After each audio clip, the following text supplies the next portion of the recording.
इस लेक्चर में हम लोग देखेंगे कि कलर स्पेसिस क्या होती हैं।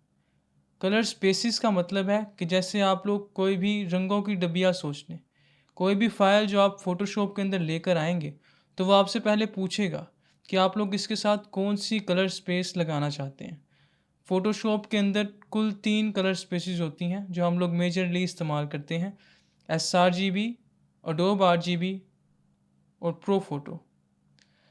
तो कलर स्पेसिस का मतलब ये है कि वो उनके अंदर मिकदार देखता है रंगों की। sRGB में सबसे कम रंग होते हैं, उसके बाद RGB, और उसके बाद जो हमारा प्रोफोटो RGB है उसके अंदर बहुत सारे 3 ट्रिलियन उसके अंदर रंग मौजूद होते हैं। तो अगर मैं अपनी कोई भी रॉ फाइल ओपन करूं, यहाँ पे मेरे पास ये रॉ फाइल है।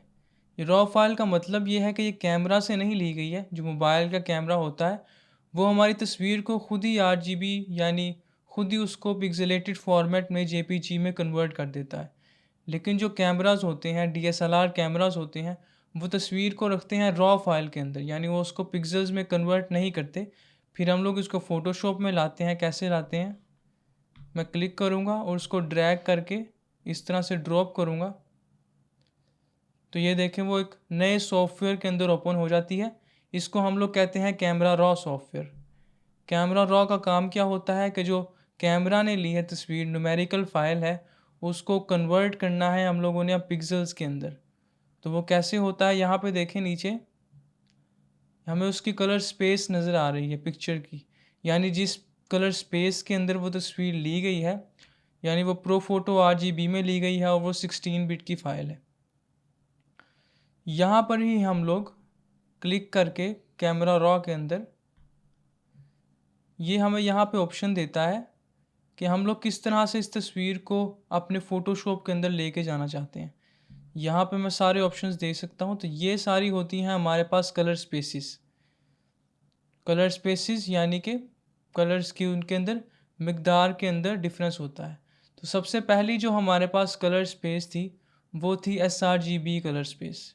उसको बेसिकली डिज़ाइन किया गया था डिजिटल वर्ल्ड के लिए, यानी स्क्रीन्स के लिए, टीवी स्क्रीन्स के लिए, और उसके अलावा जो हमारी तस्वीरें जो है इंटरनेट में हम लोग अपलोड करते थे ऐप्स के ऊपर या वैसे ही वेबसाइट्स के ऊपर, तो उनके अंदर जो जो कलर प्रोफाइल उसके अंदर एम्बेड होती थी या तस्वीर के साथ अटैच होती थी, वो होती थी sRGB कलर प्रोफाइल, जो कि आज भी यूज़ होती है। आप लोग कोई भी इंस्टाग्राम के ऊपर भी अगर कोई भी तस्वीर देखते हैं तो मोस्ट लाइकली यानी ज़्यादा उसके मौके यही हैं कि वो sRGB के अंदर जो है एक्सपोर्ट हुई हुई है।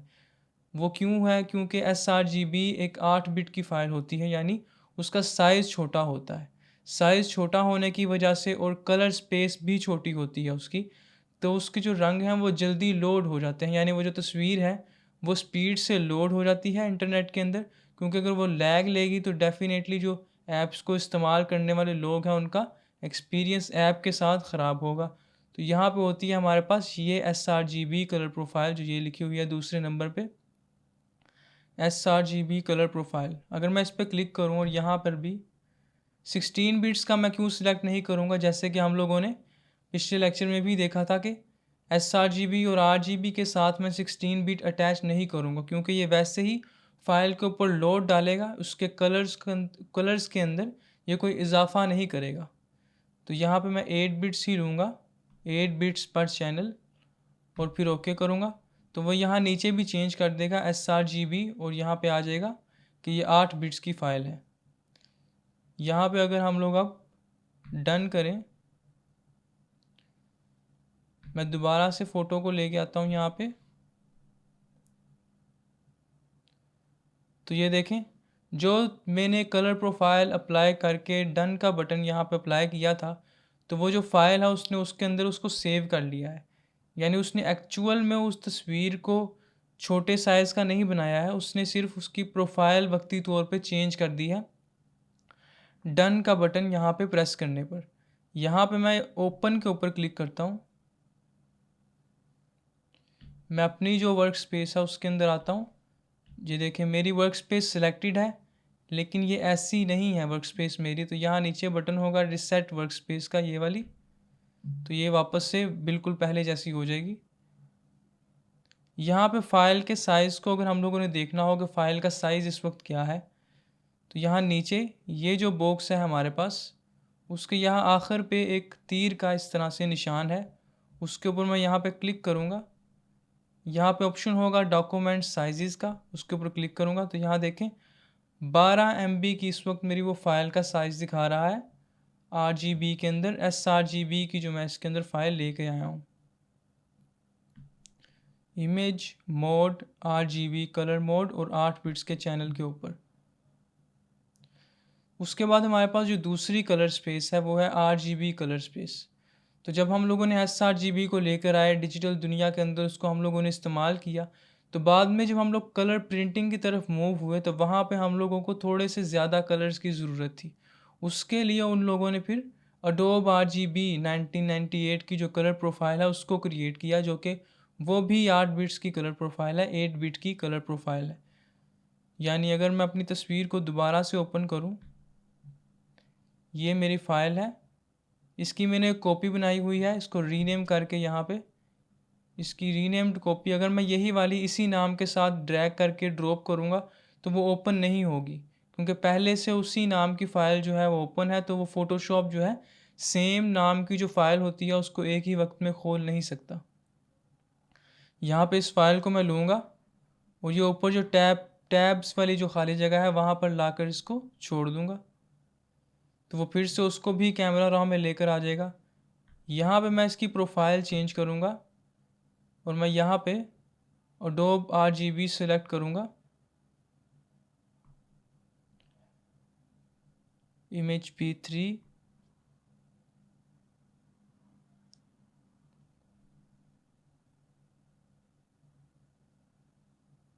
अडोब RGB 1998 और फिर से 8 बिट्स को ही सिलेक्ट करूँगा। क्यों?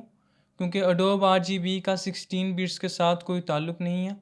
क्यों? क्योंकि उसके अंदर इतनी बड़ी कलर स्पेस ही नहीं है, क्योंकि 16 बिट्स का मतलब है कि बहुत बड़ी कलर स्पेस होगी। वो प्रोफोटो के लिए बना है 16 बिट्स का जो चैनल है, 16 बिट्स की जो डेप्थ है, बिट्स डेप्थ। यहाँ पे मैं ओके करूँगा, वो चेंज कर देगा। मैं यहाँ पे ओपन कर लूँगा तो यहाँ पे देखें मेरे पास जो फ़ाइल का साइज़ है उसके अंदर कोई ज़्यादा फ़र्क नहीं आया। 12 MB की फ़ाइल है और जो मेरे पास अडोब की फ़ाइल है वो भी 12 MB की फ़ाइल है, क्योंकि इन दोनों की कलर स्पेस में बहुत थोड़ा सा डिफरेंस है। लेकिन फिर भी जो RGB की कलर स्पेस है वो थोड़े बड़े साइज़ की कलर स्पेस है।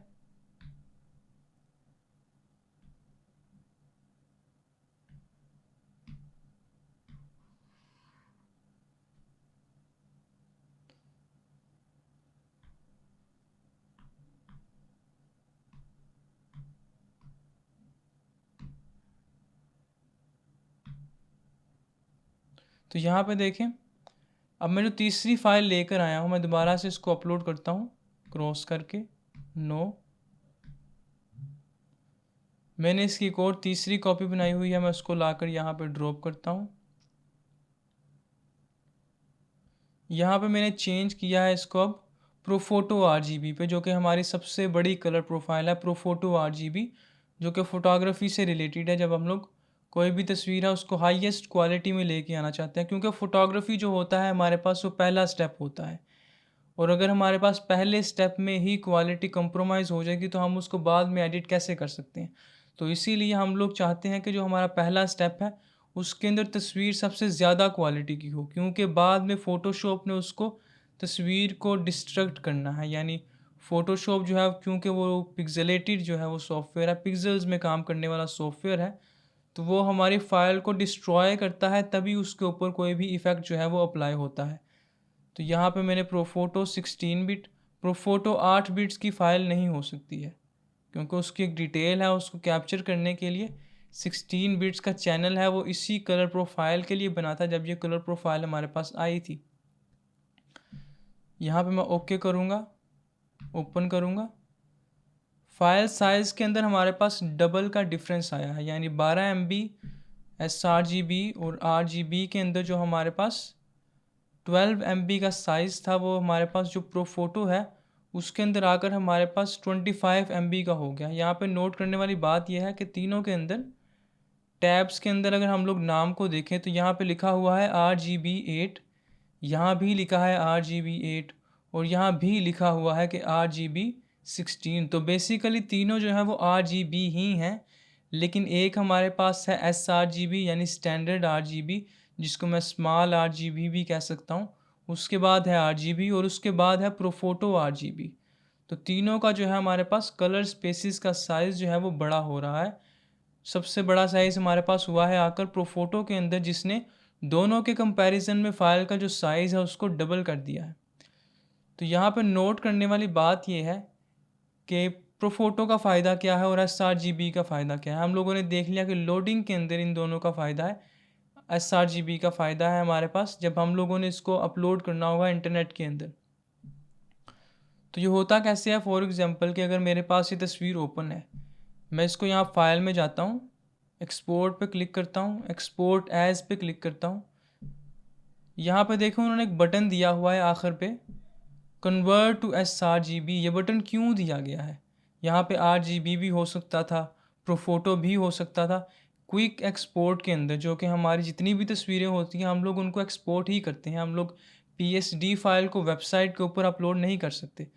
तो हम लोगों के लिए उन्होंने ये बटन यहाँ पे रखा हुआ है, कन्वर्ट टू sRGB का बटन, जिसको आप चेक करेंगे तो वो जो प्रोफोटो है उसको sRGB में कन्वर्ट करेगा और फिर आप इसको जो है इंटरनेट पे अपलोड करेंगे। क्योंकि इंटरनेट को, उस प्लेटफॉर्म को जो है उस तरह से डिज़ाइन किया गया है कि वो sRGB को अच्छे से रिकॉग्नाइज़ कर सकता है, उसको अच्छे से लोड कर सकता है और वो उस प्लेटफॉर्म की परफॉर्मेंस के साथ बिल्कुल एक साथ चल रहा है sRGB का कलर प्रोफाइल। तो यहाँ पे हम लोग देखते हैं, इसको चेक करते हैं और फिर हम लोग इसको एक्सपोर्ट कर लेते हैं, तो वो हमारे पास एक्सपोर्ट हो जाती है। यहाँ पे हम लोग प्रोफोटो जो है हमारे पास, जो हमारी फाइनल जो फाइल है, फाइनल जो हमारा कलर स्पेस है, लार्ज साइज़ का कलर स्पेस है प्रोफोटो, उसके फ़ायदे और नुकसानात के बारे में हम लोग अब बात करते हैं। प्रोफोटो का जो है वो सबसे बड़ा फ़ायदा हमारे पास ये हो सकता है कि हमारे पास फ़ाइल की क्वालिटी बेस्ट क्वालिटी है, यानी इससे ज़्यादा क्वालिटी नहीं हो सकती हमारे पास। उसके बाद अगर हम लोग इसके नुकसान की बात करें तो डेफ़िनेटली इसका जो पहला जो हमारे पास नुकसान होगा वो ये होगा कि इसकी फ़ाइल का साइज़ बहुत बड़ा है। इसको जब हम लोग ओपन करेंगे, डेफ़िनेटली जब हम लोग इसके ऊपर काम करेंगे, हमारी प्रोफाइल सेलेक्टेड है 16 बिट के ऊपर हम लोग काम कर रहे हैं, हम लोग यहाँ पे एक ही लेयर थोड़ी रखेंगे, हम लोग इस लेयर को फिर कॉपी करेंगे, फिर कॉपी करेंगे, ऊपर एडजस्टमेंट लेयर्स लगाएंगे, तो ये फ़ाइल के साइज़ को बहुत बड़ा कर देगा। अगर आप लोगों का कंप्यूटर ठीक है, उसकी परफॉर्मेंस ठीक है, तो फिर तो आप लोग 16 GB पे 16 जो है हमारे पास बिट्स के ऊपर काम कर पाएंगे। लेकिन अगर आपके पास कोई लैपटॉप है जिसकी परफॉर्मेंस अच्छी नहीं है, तो उसके अंदर ये आपको लैग देगा, हैंग देगा और फिर फ़ोटोशॉप बार बार क्रैश भी होगा। तो इसीलिए हम लोग 16 बिट्स के ऊपर ज़्यादा काम नहीं करते हैं। 16 बिट्स के अंदर एक जो दूसरा हमारे पास नुकसान होता है वो ये होता है कि ये डिटेल को बहुत ज़्यादा कैप्चर करके दिखाता है। यानी जब आप लोग कैमरा में कोई भी तस्वीर खींचते हैं तो उसके अंदर आप लोगों के पास, अगर मैं यहाँ पे जूम करूँ, कंट्रोल प्लस स्पेस प्रेस करके मैं यहाँ पे जूम कर रहा हूँ, तो यहाँ पे देखें पिक्सेल्स के शो होने से पहले ही, अभी ये पिक्सेल्स शो नहीं हो रहे हैं मुझे, पिक्सेल्स के शो होने से पहले ही मुझे इसके अंदर कुछ बॉक्सेस नज़र आ रहे हैं, उनको कहते हैं नॉइस। ये नॉइस यानी कोई भी धुंधलापन सा है, नॉइस है, ख़राबी है तस्वीर के अंदर जो उसे रियलिज़म दे रही है। वो नॉइस आती कहाँ से है? जब आप लोग कोई भी तस्वीर खींचते हैं कैमरा के अंदर, तो वो उसको स्टोर करता है, उसके अंदर एक मैग्नेटिक फील्ड काम कर रही होती है, जितने भी फोटोन्स हैं, रोशनी की शुआएँ हैं, उनको कैप्चर करने के लिए। तो वहाँ पे इलेक्ट्रिसिटी यूज़ हो रही है और जहाँ पे इलेक्ट्रिसिटी हो, मैग्नेटिज़्म हो, वहाँ पे आप लोगों के पास ये ग्लिच आता है जिसे हम लोग कहते हैं नॉइस। 16 बिट के अंदर जब आप लोग फाइल यूज़ करेंगे तो वो इस नॉइस को भी ज़्यादा डिटेल में आगे लेकर आएगा। क्यों? क्योंकि उसके पास रंग बहुत सारे हैं, 3 ट्रिलियन कलर्स हैं उसके पास। तो वो जो भी डिटेल उसको नज़र आएगी वो उसको लोड करेगा पूरी इंटेंसिटी के साथ, पूरी क्वालिटी के साथ। तो अगर नॉइस भी है तो नॉइस भी पूरी क्वालिटी के साथ आकर हमारे पास शो होगी।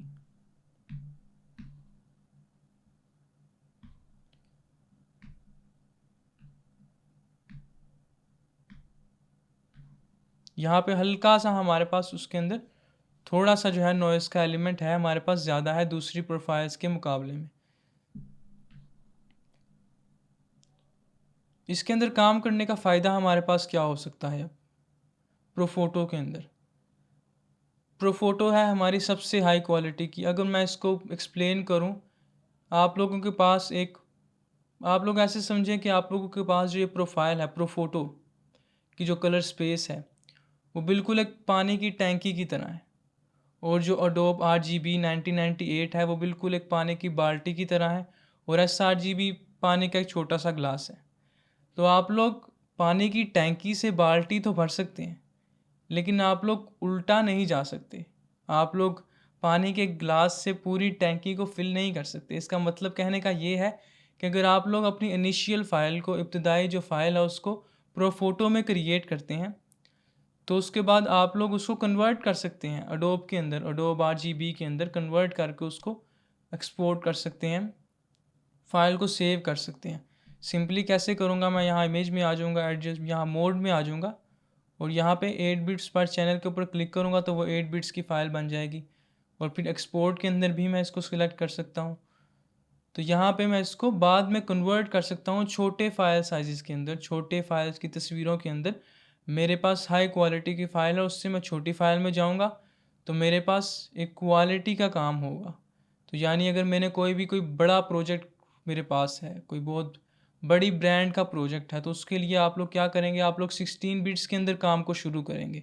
और फिर अगर आप लोगों को उसके अंदर छोटे फ़ाइल की ज़रूरत पड़ती है, आप लोगों को कहा जाता है कि अब इसकी हम लोगों ने एक पोस्ट क्रिएट करनी है इंस्टाग्राम के लिए, तो आप लोग क्या करोगे, 16 बिट की फ़ाइल से ही अपनी जो है sRGB के अंदर एक तस्वीर निकाल लोगे JPG के अंदर, तो उस तस्वीर के अंदर क्वालिटी होगी। लेकिन अगर आप लोगों ने काम ही sRGB में शुरू कर दिया है, जो कि आप लोगों को कभी नहीं करना चाहिए, तो क्या होगा, अब आप लोगों को चाहिए हाई क्वालिटी का बैनर चाहिए, पोस्टर चाहिए उसी फ़ाइल के अंदर से। तो sRGB से कभी भी पोस्टर निकल नहीं सकता आप लोगों का, क्योंकि पोस्टर के अंदर आप लोगों को बहुत ज़्यादा क्वालिटी चाहिए है।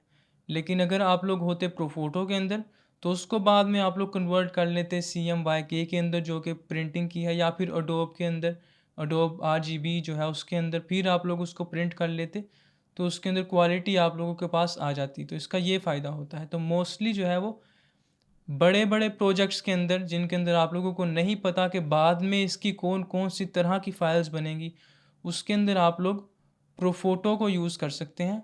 लेकिन मोस्टली जो आप लोग यूज़ करेंगे वो होगा अडोब RGB 8 बिट्स का, जो हमारा फ़ाइल का कलर स्पेस है अडोब RGB 1998, वही हमारा जो स्टैंडर्ड कलर स्पेस है वो होगा। इमेज, मोड, RGB सिलेक्ट करूँगा और 8 बिट्स पर चैनल सेलेक्ट करूँगा। तो यहाँ पे अगर हम लोग कोई भी नई फ़ाइल क्रिएट करें, फ़ाइल, न्यू, यहाँ पे मुझे पहले ही ऑप्शंस नज़र आना शुरू हो गए हैं। यहाँ पे देखें, मेरे पास जो इस वक्त वर्किंग प्रोफाइल है वो है sRGB, लेकिन हम लोग अडोब RGB रखेंगे। हम लोग बाद में लेक्चर्स में देखेंगे कि किस तरह से आप लोग अपनी डिफ़ॉल्ट जो है उसको sRGB से कन्वर्ट करके अडोब RGB पे ला सकते हैं। तो ये हमारा होता है स्टैंडर्ड मोड, या स्टैंडर्ड जो हमारा नॉर्मल कोई भी हम लोग जो काम करेंगे वो होगा अडोब RGB 1998 के अंदर, जो कि एक बहुत ही मीडियम साइज़ की, अच्छे साइज़ की कलर स्पेस है, सारी कलर की डेफिनेशन को पकड़ने के लिए हमारे पास यूज़ होती है। तो यहाँ पे हम लोगों ने कलर स्पेसिस को डिस्कस किया है, जो कि बेसिकली एक प्रोग्राम है, एक प्रोग्रामिंग है जो आप लोगों को हर तस्वीर के पीछे देना ज़रूरी है। क्योंकि अगर आप लोगों की तस्वीर के साथ कोई एम्बेड है ही नहीं, पहली बात तो कलर प्रोफाइल कोई ना कोई तो साथ ज़रूर होगी, लेकिन अगर नहीं होती तो कंप्यूटर उसको कैसे देखेगा? क्योंकि कंप्यूटर जो है उसके पास अपना कोई पेंसिल ब्रश तो है नहीं कि वो तस्वीर के अंदर कलर्स को भरना शुरू कर दे। आप लोगों को उसको एक कलर का पैलेट देना पड़ेगा कि मेरी जो तस्वीर है तुम उसको इन इन रंगों के अंदर ही बनाओ। अगर आप लोग नहीं देते हो तो वो खुद गेस करेगा, फिर उसको हर एक बॉक्स के अंदर खुद गेस करके जो है वो नए पिक्सेल्स बना के उसके अंदर फिर कलर्स को ऐड करना होगा। तो वो अपने हिसाब से उसको इंटरप्रेट करेगा कि ये क्या है, ये फ़ाइल क्या है, ये तस्वीर क्या है, इसका ये कलर क्या है। इसीलिए हम लोग जो है कलर स्पेसिस को बहुत ध्यान से सिलेक्ट करते हैं जब भी हम लोग कोई भी नई फाइल क्रिएट करते हैं फ़ोटोशॉप के अंदर।